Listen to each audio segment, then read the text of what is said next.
Hi there guys, welcome back yet again to another Retinue deep dive into the King John book. Today our focus is on the Poitevin. Yes, yeah. The French. Traditionally, yes, you're French. Wow, I mean... No, southern France, actually. Yeah. So these guys are... The list is very similar to the feudal European list in terms of what you have access to. Yes. But that's pretty much where it ends. It ends there, but then the dial turns on their abilities and their unique faction traits. Yeah, they're very hot-headed, I think is... If I could describe the faction list, I would say it's hot-headed. I mean, yeah, you're right. It is extremely... It's very aggressive. It's very aggressive. That's a really good way of putting it. It rewards getting stuck in. It absolutely rewards that thrusting manoeuvres with your forces. Definitely. Yeah. I mean, well, look, it all leans towards getting into melee and winning melee. Yes. There's no other way of saying that. They have two traits. They have paragons of chivalry and proud and quarrelsome. So again, gives you all the words are leading into this. The terminology is very much So paragons of chivalry. So whenever you're Poitevin Lord or Paladin, which we'll come on to, it's really cool, wins a melee combat. All friendly Poitevin groups within command range and line of sight get to remove a morale penalty. Really cool. Question. Go on. And it's probably somewhere. I'm just reading this very much on the, we've taken it in turns to deep dive. Where it says the Lord or the Paladin, is that the specific model or the command group? I think it's a group, right? It's the... either or, doesn't really matter. Yeah. In my mind, it would be better if it was the model. Because, I think, he still fights as part of the group, though, doesn't he? Even though he contributes his attack slightly differently. Of course, yeah, so he would... it's got to be the group. But however, so it doesn't just end there. So if you don't have a morale penalty on a group within command range, that group... That's the kicker. Gets to gain a bonus attack or defense dice in the next melee combat in this round. And that stacks with Inspired? That stacks with Inspired as well, yes. So if your Lord or Paladin wins a combat, then all friendly groups within the bubble of command range and line of sight, they remove a morale penalty. If they don't have any morale penalties, then they gain another Inspired dice, basically. Yeah, attack or defense dice. Yeah. That's cheeky.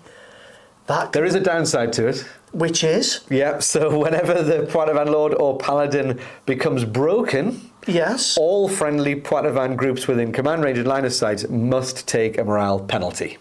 So they've seen their glorious leader become broken. Yeah. So it's interesting because it encourages you to get forward and be in the melee. But you have to be sure that you're not going to fail it. Okay. This is not the army for me. No, it's absolutely not the army. Don't take on your peers. Just go after the levy or something like that. Or make sure you've taken all the gear you can take into that fight. Make sure your command group is like beef. Yes. Like it's absolute prime rib. Indeed. So then the proud and quarrelsome rule is once per round, your lord, who is not the Poitevin Lord, who is not the retinue leader, may use a command action to enable a friendly group within 6 inches in line of sight to take an action, as opposed to a reaction. Different Poitevin Lords can use this trait in different rounds. So it basically means normally it's only your retinue leader that can issue command actions. It is now also the other lord can do that once per round. Then if you have multiple other lords, it can be a different one each round, but still only one of them per round. And that still burns into your command points. Still burns into your command points as normal, but it just means you've got much wider range of command and control there. Yeah, but the command points, I say command points, the points will stack with the lords, but again, that's just more command and control. That's just, I do enjoy that, having the flexibility, I guess, to either dictate a situation or react to a situation, especially when these guys are so focused on, all about the show, so to speak. Yes. It does give you that ability to manipulate that environment on the tabletop where you can see the real benefit from the army. I want to get 2 inspired dice. I don't want to play the Poitevin, but I want to play the Poitevin. Yeah. And that's just, we ain't even scratched the surface yet. No, we haven't. That's just their two traits. Oh, let me be quiet. So, I want to keep short. I won't go too heavy into their inherent abilities because we'll look at those as we look at the units, because the units, albeit look very similar to the feudal European list, the inherent abilities that they have actually have changed. It makes them night and day. It really does. It does. So you'll notice as soon as you get into the command area of the list, you don't have access to a baron. So you're starting with a lord, which means you've only got those 2 command actions rather than the 3 that you get with a baron. The lord is very similar to a lord from other lists. They have chivalry, commander, live by the sword. You'll be familiar with those from the core book. Yep. They have access to balak, sword, mace, falchion, 2-handed weapons. They can be accompanied by knights or sergeants. They do have some different options for command upgrades. So instead of the priest, you could take a troubadour or a jongleur. Yeah. And they're both quite interesting options. So we'll have a look at them now, and then we'll come back to the paladin. Hang on. Wait, I'm sorry. So the Jongleur gives another Inspire dice that stacks with Inspire, so that's 2. Yeah. So if I take that and win a combat to a unit, that's 3. Potentially, yeah. What? Yeah. I mean, you're looking for the synergy, you're looking to stack these things up, you know.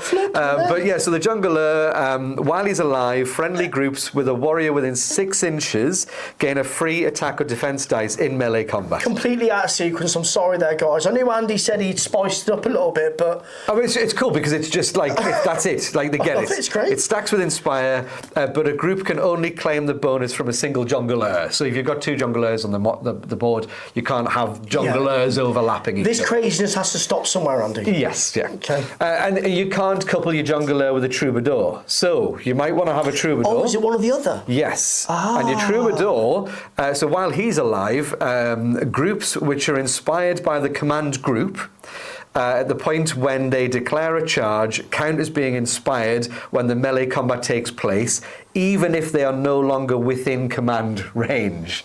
So you can have them start like in command range in front of your command group, have them charge forward.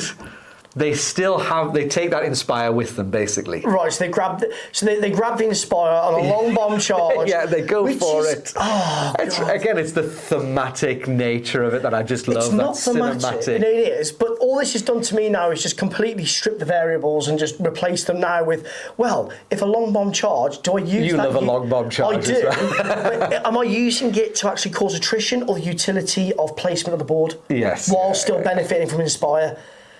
Oh, too many options now. So many options. So this is like, they're all very flavoursome, but for me, the Poitevin really leans... I'm ruining this, please. I'm not going to read it. Really leans into its character. Yes, because you'll keep jumping I know, ahead. I'm sorry. So we'll take a look at the Paladins. I love the idea of a Paladin. Like, it just it sounds cool. Yeah, it sounds cool. So basically they are, they're like knights. A little bit better because they kind of land in that lord kind of area. But the knights with substantial estates, with a lot of military experience.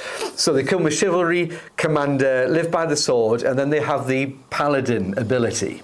Now the paladin ability is quite interesting as an inherent ability because it's not a set ability. You get to choose from 5 different options. So you pick your paladin and you go, right, for my paladin ability, I'm going to choose cruelty, or I'm going to choose feud, or glory seekers, or inspire, and they all do something different. So these are free. These are free. This comes with as part of the inherent abilities of the paladin. So just I'm going to go through a couple of them rather than all of them because they're there's some of the meaty rules.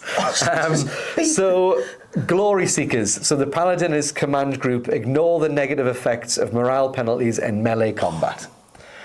So when we're talking about their traits, their faction trait, and you want to throw them forward, you want to guarantee you're going to win these combats. Taking glory seekers, means you just ignore those morale penalties when you're charging into combat. Is Really, really cool. Cruelty. When the paladin makes melee attacks, enemy warriors in base contact must re-roll one successful defense dice from the commander's attack dice pool, which is, so it's just on the commander, but he gets to force whoever he's fighting with to re-roll their defense dice. Yes. Again, further increasing the chances that you're gonna win that combat. And then the last one we'll look at is Inspire. So any friendly group within 6 inches of the paladin may gain a free attack or defense dice in each combat action. Blanket, flat. Bust. So you've got the option of going, is this paladin going to be my guy I throw forward?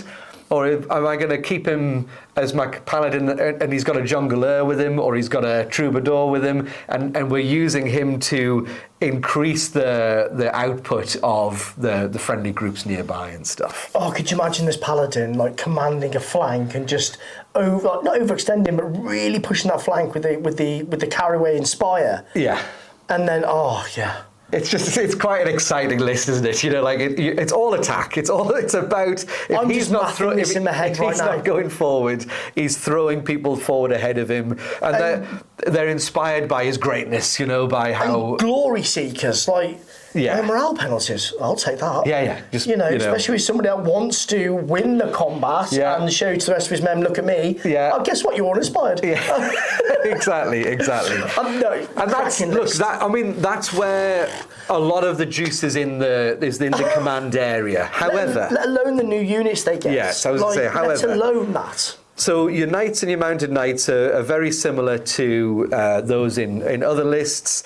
Sergeants have martial respect. Your marksman sergeants have marksman and martial respect. Mounted sergeants are very similar. The 3 actually interesting units are the other. So instead of having your standard peasant levy, you've got cutthroats. Now, I really like the cutthroats, not necessarily because their rules are amazing, their rules are interesting, but I like the fact that depending on what level you take the cutthroats at, depends on what inherent ability they've got. So at green or irregular, you get gutter thugs. And at regular or veteran, so you can take veteran cutthroats, they get old soldiers. So just to refresh everybody's memory on what those things are. So gutter thug. One of each. Yeah, each melee attack against the group which is successfully defended generates a bonus attack. So they're getting good free attack backs when they're defending. But then old soldiers, the first time the group is charged in melee each round, it may make a free attack back action. Does not count towards the group's maximum actions per round. So again, I think it really represents the veteran status of them as well. There, yeah, definitely. Especially like burning an action. Yes. If anything, now the video previous to this, I thought about how I want to take down the Flemish. I'm thinking I'm going to take down the French. Yes.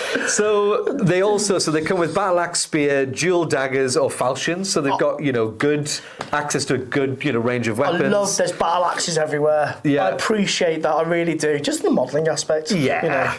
They can take padded up to or from regular up, or irregular up, or mail from regular up. Yeah. And then they can have small shields, medium shields, unless they've got dual daggers. So really cool unit. I like the idea of cutthroats. It's really interesting. You kind of get this juxtaposition between these glorious paladins, and then you've got the men of the land that support them. So you've got your sergeants, your marksmen, etc. But then you've got cutthroats. You've got your Gascon infantry, which we'll come to next. Oh, these guys are absolute dirt. So these are your skirmishers. They're dirt. They really feel like men of the land to me. So they come with 2 inherent abilities: Gascon and javelin men. They can only be equipped with javelins. They can have padded armor, but they can't have mail. But they can take small shields or medium shields if they're regular above, and they go from green to veteran. But what's really cool is the 2 abilities. Mm-hmm. So the Gascon ability basically allows them to treat difficult terrain as passable. Cool. However, it doesn't allow cavalry to enter woods. You can obviously take you can get Gascon cavalry, basically the same as the other dudes, but That's fine. Makes perfect sense. The horse cannot negotiate the fern through a bush. forest, yeah, which is fair enough. Yeah. However, this is the interesting bit. So, in addition, if the group fights a melee where either them or their target, so either participating group is in area terrain, it counts the enemy as having one additional morale penalty when calculating morale melee modifiers. So you're forcing a morale penalty onto your opponent. Off the bat. I mean... Provided you're fighting in area terrain. Yes, you know. and I wouldn't particularly like to get these guys into melee, but even if they did, that's a really handy buff to have, especially when it comes to combat resolution, etc. And I think what you've said there leads into their other ability, which is really interesting. Makes them really versatile. Versatile. These guys. Makes them an auto-include. So they come with javelin men as an ability. So a group with this ability may move and shoot with javelins. It may then make a second move in any direction, which must be in a straight line. The group becomes weary Can't make it too easy. And counts as having used a run action. 2 points per man. Oh, so it's inherent though on these guys. It's inherent, It's 2 points so it's built in. It's built in. So, no-brainer. As I understand that, they get to move, throw their javelins, and then if I wanted to, move backwards at my full movement, and then granted I become weary, but I've moved away. But I can live with the weary, because you'd get that anyway from a reaction or another action, but you're becoming wary on your terms. So if, depending on the terrain, the scenario, etc., the way I think of it is I can run out, throw, and then run behind something if you've got the manoeuvre, the position, the terrain. And again, I don't mind becoming wary. That's fine on my terms. Yeah. If they're behind cover or line of sight blocking or whatever the case may be. Plus, they can run through, or they can treat difficult terrain. Yeah, as, of course. If as you could come out of difficult terrain, come out of the wood block and go back into the wood block after throwing your javelins. Now, but it's great, thematic. Really cool. Really cool. I've got to read the running theme throughout all these lists, all these videos we're doing, is that it adds so much more to think about in the game itself. Which you love the history. I can take or leave it, but I'd like new, fresh units. Yes. And if this is how the Poitevin were back in the day, savage, scary, right? Yeah, I won't watch Robin Hood in the same way again. Put it that way. I imagine all the Gascon infantry looking like Gaston. From I've thought that from Beauty and the Beast. I can't help it. It's like I tried my best until you said it. Yeah, I'm sorry. No, these guys are like, they're like, I don't know, Sharp's rifles almost, So again, Gascon horsemen, exactly the same. You can't take those as green. They go irregular to veteran, but they have to take a horse or a pony. But basically, they come mounted. I was just about to say, what the hell's a pony? I know what a pony is, but what in game is a pony? I'm not going to go any deeper because we've actually got more units to cover yet. We've got the Rabaldi. Yeah, well, actually, the crossbowmen are crossbowmen. Yes. No inherent abilities, they come with crossbows. Oh, the Bowmen. But the Bowmen. Yeah, they get... So instead of having every given Sunday... Every beep Sunday, they come with crack shot, right? Mm-hmm. And I really like this one. So it's a once per game ability.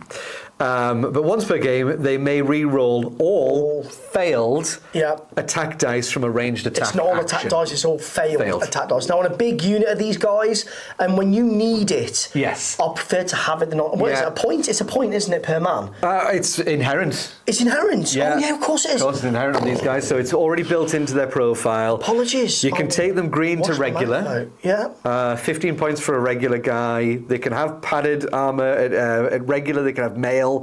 They're just a really tasty little Bowman unit. With crack shots. Would I prefer that or Everybody Sunday? It's hard. It's hard. It's circumstantial. I can't sit here and go, I prefer that over this. No. Because in my mind I'm like, but what if I needed it? Yeah. What about if their command group had 2 models left and I just wanted to you just want to make sure you get it done. However, it does say to me, this list, you need versatility. Yes. You need to be able to adapt as well, not put your eggs in one basket. So I think to put all your eggs in the kind of charge forward basket, you run the risk of that backfiring potentially. Big time. So having these Gascon, having the Bowmen, having the cutthroats just gives you that little bit of like you say, versatility that you might need. You need So it. last but not least, we've got the Rabaldi. The Rabaldi are basically the equivalent of your peasant levy. You can take them green or irregular. They can have hand weapons, spears, slings, improvised two-handed weapons. They can take a small shield as long as they're not taking a two-handed weapon. But they come with the melt away inherent ability. Ooh. I quite like this one. This is quite interesting. It's kind of a forced action to a degree, but without being a forced action. Okay. So if a group with this ability loses a melee combat and there is a piece of area terrain within their movement range, Excuse me. they automatically become broken, which kind of sucks. However, they flee towards or into that area terrain, provided their path is not broken. If the group activates when in area terrain, it may re-roll its morale check to rally. So you've got a chance of, you've got a much better chance of getting them to rally. So again, we're talking about southern France. It's very built up, very wooded, very, rural areas. This list for me just paints a picture of like where they come from, who they are. Like it's so full of character for me. Do you want it paints to me? Go on. Positioning, right? Because if you have your paladin or your lord in the middle, and you got the skirmishers effectively, but if you position yourself correctly near area terrain, then instead of, if they did break, then they wouldn't break directly to your board edge, they'd break back to your paladin. Fair point, so with your paladin then you can re-roll your morale check to rally, great, with being in range of the lord or paladin, and then you get to stack with inspires and then run off again. Yeah. If they have the right, I'm just in my mind. I'm melted. They're a major distraction tactic as well, aren't they? I mean, it's okay. It's my brain's sleeping. And look, that's it. That's done. But I think as you'll notice as we're going through these factions, they are becoming more and more characterful as we go. We're going to tackle the mercenaries next, which has a lot of customization options to it and stuff as well. So. Again, loads of variety, but quick mop on the Poitevin, very aggressive. They do have a bit of a lot of width within their list, so it's not just a one-trick pony. Lots of synergy to be had here. As with all the lists we've seen, there's lots of synergy. It's fun. We're going to have to find the time to play all of them. And we will play these lists, believe me, and hopefully we'll do them justice. But next time, mercenaries, thank you very much for watching and bearing with it. I promise I will not rabbit on about gamey rules and stuff, and I prefer Charlie's history. So stop rabbiting on then. See you later, guys.